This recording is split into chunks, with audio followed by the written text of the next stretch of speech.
Bonjour et bienvenue sur l'espace dédié au site mécaniqueuniverselle.net, le site qui essaie de démontrer que l'humanité évolue vers son ultime perfection.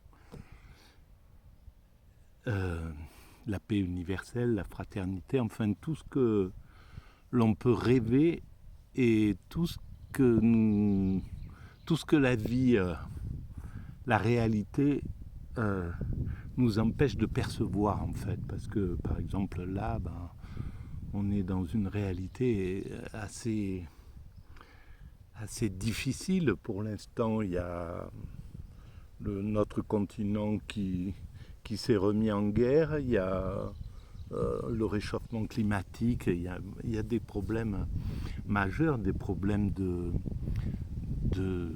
compréhension intercommunautaire, du racisme qui naît des tensions, de la violence, etc. Et donc ça obscurcit en fait la possibilité d'imaginer que l'humanité va vers sa perfection. Il y a des moments qui sont plus ou moins propices pour pouvoir avoir ce type de visibilité. C'était peut-être le cas au XIXe siècle, quand les progrès techniques donnaient un sentiment d'amener le meilleur à la société humaine, de toujours voilà. Et donc c'est ce qui fait que de nombreux philosophes à l'époque, Saint-Simon, Fourier, etc., Leroux, des penseurs avaient une vision positive en fait du progrès. Et puis on a connu le XXe siècle avec ces deux guerres horribles dont l'horreur a été multipliée par le progrès. Mais en réalité, c'est les hommes, c'est pas le progrès qui était en cause, c'est les hommes qui ont utilisé le progrès à des fins monstrueuses. Et donc ça a arrêté pour un temps la vision téléologique, c'est-à-dire l'étude des fins dernières de l'humanité, pour un temps. Et puis maintenant, il me semble qu'il est temps de ramener cette réflexion. Et enfin, de toute manière, c'est ce qu'essaie d'éclairer la mécanique universelle, mon site mécaniqueuniverselle.net, qui est en place depuis 23 ans maintenant sur Internet. Et donc cette théorie est née à cette époque-là. Et je vous renvoie soit à l'écoute d'autres vidéos, soit à la lecture de ce site pour savoir un petit peu comment je conçois les choses. Alors, je voulais, sur cette vidéo, finir les deux vidéos précédentes qui étaient sur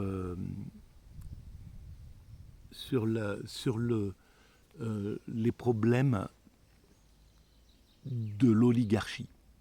L'oligarchie, les médias, les hommes politiques et le peuple, et les peuples en fait. Et pourquoi la tombée, en somme, dans l'oligarchie pose un problème de violence à l'humanité, pose les problèmes que nous connaissons. Voilà, pour moi, le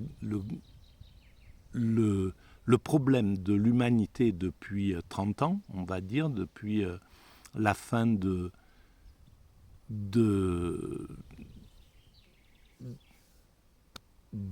groupe communiste qui s'opposait en fait, qui servait un peu de contrepoids au capitalisme, au libéralisme. En face du libéralisme, pendant 70 ans, il y a eu le communisme qui était là et qui servait en fait mutuellement, comme ils étaient chacun essayait de l'emporter sur l'autre.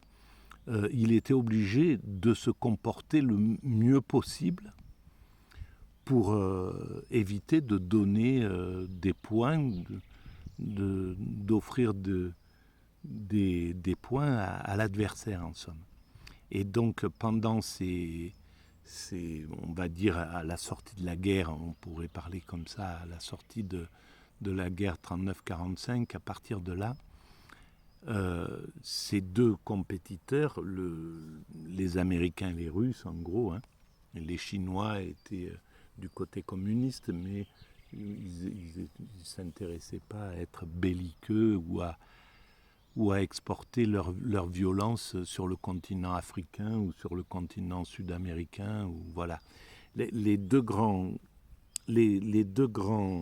méchants, entre guillemets, et c'est là où on peut voir que finalement, les Russes comme les Américains, ce monde occidental est beaucoup plus violent finalement, beaucoup plus agressif, expansionniste, violent avec autrui, hein, je parle, compétitif, compétiteur, et que les Russes, que les Chinois qui sont au fond restés dans leur précaré. Alors voilà, ça n'empêche pas que le fait de prendre comme modèle le stalinisme a fait que le maoïsme a commis les mêmes crimes, a eu les mêmes travers, la privation des libertés, et puis les folies qu'on a connues à partir du moment où on est dans un système dictatorial, où un groupe d'hommes ou un homme prend le pouvoir, forcément on tombe dans des soucis inouïs, quoi. Au niveau politique, voilà, la dictature, c'est la pire chose qui peut arriver à une société, n'importe quelle société. À partir du moment où on est en dictature, déjà le dictateur, par sa propre paranoïa, ne supporte plus la contradiction, ne supporte pas la contradiction. C'est une pathologie, c'est des psychopathes, des paranoïaques, des narcissiques, et qui s'organisent pour neutraliser tout esprit tout esprit critique, et donc il ne peut qu'avancer vers le drame. Ça a été valable chez Pinochet, chez Franco, chez Mussolini, chez Hitler, chez Staline et chez Mao, évidemment, et puis chez d'autres. Voilà. Donc il y a un côté comme ça qui est... même une très très mauvaise démocratie voudra toujours mieux qu'une bonne dictature, on pourrait dire. Voilà. Mais bon, dans le moment où là, on s'occupe de nos démocraties. Aujourd'hui, le monde allait s'avancer vers la démocratie. À mon sens, le besoin viscéral des Américains de garder le leadership et d'avoir un ennemi ont fait qu'ils ont réussi à repousser, à isoler, à mettre en quarantaine les Russes, et ils sont en train de le faire plus ou moins avec les Chinois.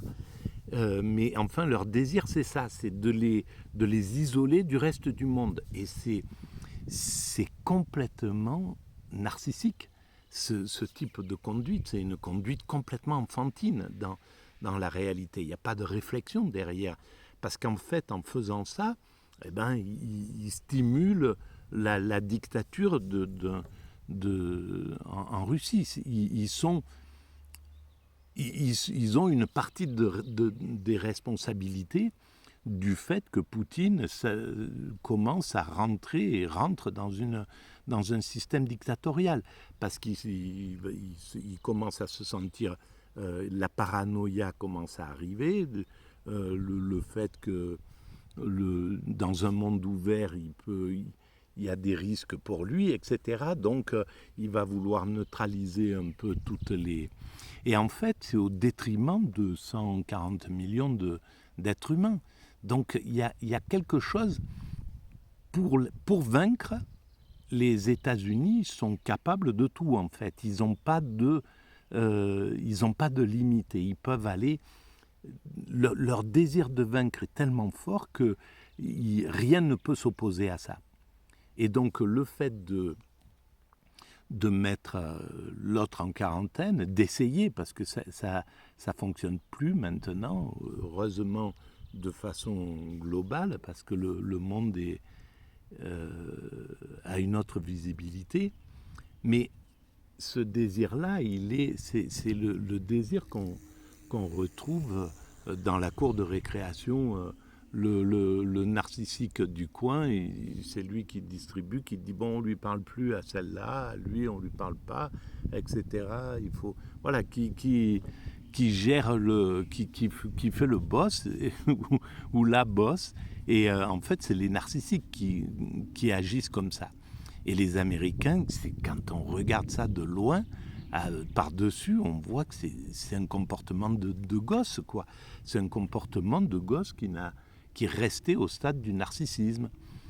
Et c'est incroyable. Alors, à mon sens, c'est simplement parce qu'il n'y a pas de sens devant eux. Ils ne voient pas où va l'humanité. Ils n'ont pas d'idées. Ils n'arrivent pas à projeter leur esprit sur qu'est-ce qu'on est en train de construire, qu'est-ce qui se passe, qu'est-ce qui est en train de se construire sur cette planète. Est-ce qu'on va vers l'unité? C'est ce que je défends sur la mécanique universelle. Bien sûr que l'unité, c'est notre but inconscient. On construit cette unité. On va être obligé de la réaliser devant les dangers que nous avons fait courir à la planète avec le réchauffement climatique, bon bref, il va falloir travailler tous de concert et on ne pourra pas garder quelqu'un d'isolé, les Russes, les Chinois ou qui que ce soit. C'est fini ça. Donc c'est qu'une question de temps. Et cette visibilité à moyen terme, c'est même pas... les Américains ne sont pas capables d'avoir cette vision à moyen terme, c'est-à-dire à quelques décennies, à 3, 4, 5, 10 décennies, ils n'y arrivent pas, ils ne peuvent pas ils sont bloqués sur le fait on veut dominer, on a peur de... Il y a comme tous les narcissiques, ils ont aussi une parano. Donc si on baisse les bras, les Chinois vont nous envahir, ou voilà, c'est le péril jaune. Ils ont joué là-dessus pendant 40 ans de la guerre froide, ou le péril rouge, ou le péril... Bon bref, voilà, il y a cette paranoïa qui est totalement paranoïaque, qui n'est basée sur rien du tout. Et donc, vu comme ça, il y a quelque chose dans le libéralisme qui est trop sur l'instant. Ils n'arrivent pas à se projeter. Ils n'arrivent pas à voir quelque chose à long terme. Et ça, c'est un gros problème, parce qu'en fait, c'est ce qui fait qu'ils ne peuvent pas sortir facilement de cette surconsommation, des problèmes qu'ils ont, les problèmes qu'ils ont engendrés eux-mêmes avec le fait d'avoir une épidémie d'obésité, une épidémie de drogue, une épidémie, enfin bref, de violence, ils n'arrivent pas à projeter suffisamment loin leur regard pour modifier de façon drastique leur comportement et avoir une vision universelle. Alors là, ça leur échappe complètement pour l'instant, et ça, c'est vraiment... c'est le problème, quoi. Hein. C'est en face de... Les deux choses qui se battent, là, c'est l'hégémonie, le désir d'hégémonie qui est l'Occident derrière les Américains, parce qu'à la limite, je pense que les Européens, ils auraient peut-être ils se seraient pas engagés dans une aventure comme celle qu'ils se sont engagés. C'est parce qu'ils ont été totalement manipulés, et tout simplement, depuis 30 ans, on a fabriqué des esprits manipulables chez nos dominants, hein, chez les hommes d'État occidentaux. Ils peuvent plus faire comme Chirac l'aurait fait, s'opposer aux Américains comme De Gaulle l'a fait.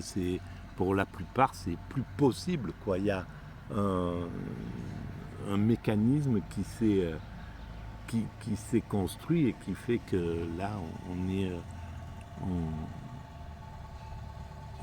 ben voilà, vous allez voir un petit train qui passe.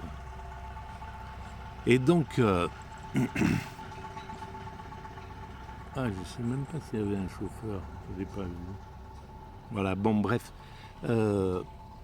Et alors, voilà, donc il y a ce regard, cette projection vers l'avenir qui fait défaut aux Américains, tout simplement parce qu'il y a la cupidité, il y a ce désir forcené de faire fortune, il y a cette idéologie complètement absurde de pouvoir, argent, richesse, célébrité, enfin tous ces mécanismes. Et ben ça donne toute l'importance à la mécanique universelle, justement. Voilà, le sens de la mécanique universelle, c'est d'éclairer ces leaders. Et j'essaie bien d'envoyer des liens, de proposer cette vision un peu plus... d'envoyer un petit peu des... Mais ça ne marche pas. Bon, voilà. Alors, je vais rester là pour cette vidéo, mais il faut que j'en fasse une autre directement derrière sur l'oligarchie pour bien préciser pourquoi nous sommes rentrés en oligarchie et pourquoi l'oligarchie conduit à ce que nous vivons. Et si on prolonge son pouvoir à l'oligarchie, eh bien, nous allons clairement vers la guerre, parce que c'est une sorte de fauteur à mon sens, c'est une sorte de fauteur de guerre, quoi. Il y a, c'est presque sa logique, en somme. Mais c'est des questions de business, hein, en somme. C'est des questions oligarchiques, en fait. C'est plus que des questions autres. C'est plus ça qui fait que l'oligarchie va engendrer des guerres. À un certain moment, ça va conduire à une sorte de guerre. Il n'y a pas d'autre solution, quoi, derrière, on dirait. Voilà, donc j'arrête là pour cette vidéo et je vous donne rendez-vous à la prochaine. Merci de votre écoute et n'oubliez pas, bon, mais bref, je ne vais pas le redire, vous pouvez mettre des pouces, vous abonner, etc. Ça fait avancer la visibilité de la vidéo. Merci, à très bientôt.